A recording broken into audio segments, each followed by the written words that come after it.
ম্যামকে যেহেতু আমরা কাছ থেকে জানি, সেজন্য ওই ট্যাগিং এর বিরুদ্ধে, তার বিরুদ্ধে যে অন্যভাবে ধর্মবিদ্বেষী ট্যাগিং দেওয়া হচ্ছে, সেই ট্যাগিং এর বিরুদ্ধে কথা বলা, সে কারণে মূলত আমরা এখানে সমবেত হয়েছি।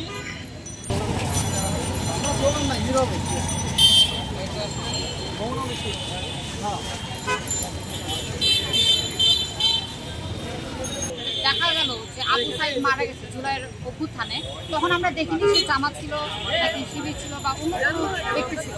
সে একজন মানুষ, সে মারা গেছে জন্য আমরা তার জন্য রাস্তায় নেমেছি, তার জন্য দাঁড়িয়েছি।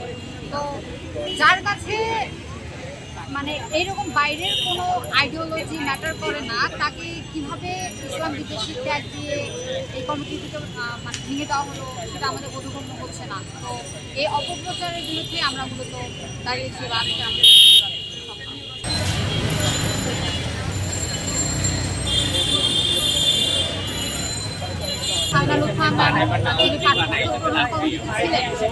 তাকে ইসলাম বিদ্বেষী ট্যাগ দিয়ে কিছু লোক আক্রমণ করে, তার ফলে তাকে কমিটি তাকে অন্যান্য যারা আছে তাদের কারণে কমিটিটা ভেঙে দেওয়া হয়।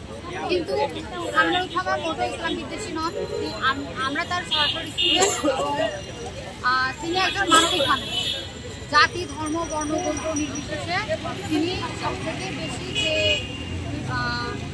বিষয়টি নিয়ে গুরুত্ব আরোপ করেন তিনি মানুষ কিনা।